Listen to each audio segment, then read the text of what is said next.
There are lives that are lived in quiet brilliance, lives that don't need to shout to be heard. Alan Bergman's life was one such masterpiece. He didn't seek the spotlight, but somehow, through the voices of Frank Sinatra, Barbra Streisand, Ray Charles, and so many more, his words reached us all. In a world that moves fast and forgets easily, Alan Bergman reminded us to slow down, feel, and remember. Born on September 11th, 1925, in Brooklyn, New York, to Jewish immigrants from Ukraine, Alan's journey was quietly extraordinary from the beginning. His father was a painting contractor, his mother a homemaker. Their home was modest, their neighborhood working class. But music ran through Alan's veins early. He grew up listening to the Great American Songbook, and he would go on to write some of its most beautiful pages. After graduating from the University of North Carolina at Chapel Hill with a degree in music, Alan served in the Army during World War II, then returned to pursue graduate work at UCLA under the GI Bill. It was there in Los Angeles that he began to craft lyrics, not for fame, not yet, but because he could not write. In the early 1950s, fate intervened in a profound way. Alan met a young, sharp, and equally lyrical mind named Marilyn Katz. She was a lyricist too. In 1958, they married, and from then on, it was Alan and Marilyn Bergman, a songwriting duo as inseparable in spirit as in name. Together, they would become the musical soul of Hollywood for more than half a century. Their collaboration reads like a Hall of Fame playlist. They wrote The Windmills of Your Mind, which won them their first Academy Award in 1969. Michel Legrand composed the music, and the Bergmans sculpted the haunting, cyclical lyrics.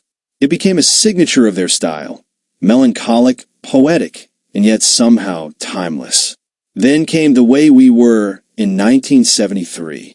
The song, sung with aching vulnerability by Barbra Streisand, wasn't just a movie theme. It was an emotional anchor for a generation. Memories may be beautiful, and yet the song begins.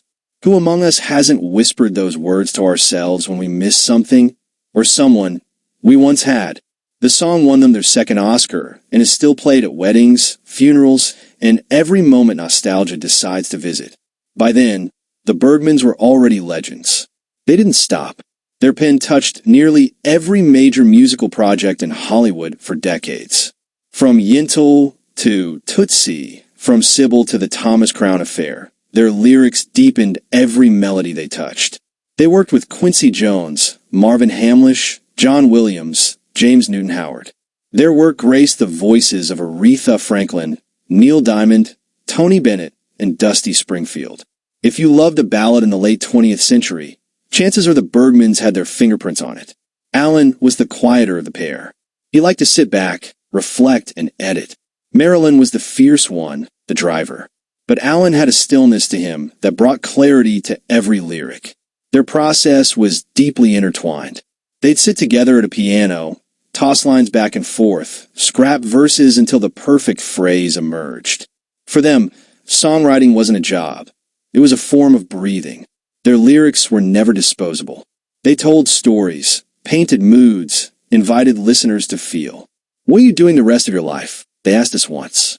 It wasn't just a romantic line. It was a question for the soul.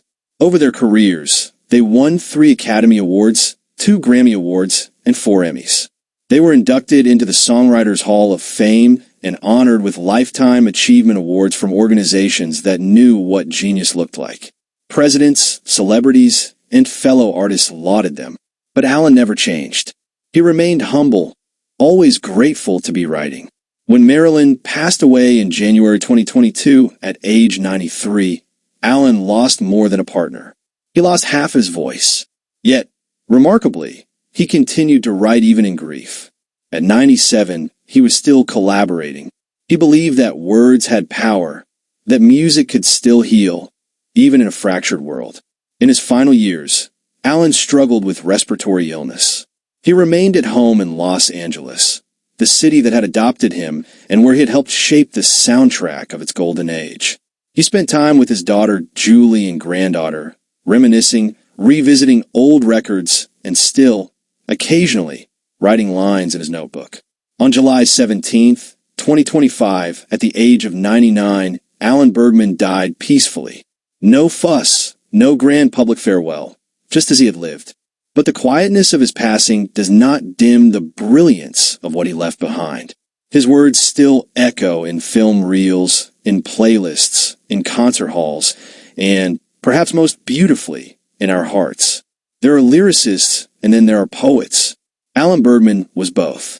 He didn't just write songs. He wrote soundtracks for our emotions.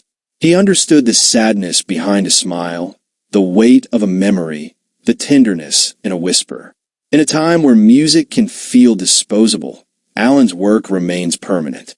He is part of the cultural DNA of America, woven into the movies we love, the moments we remember, and the feelings we try to express when words fail us. Because Alan gave us those words. He gave us better words. Today, we mourn his passing, but more than that, we celebrate his legacy. His songs will still be sung. His lyrics will still be quoted. His emotions will still be felt. Alan Bergman may be gone from this world, but he is not gone from our lives. His melodies will walk beside us forever.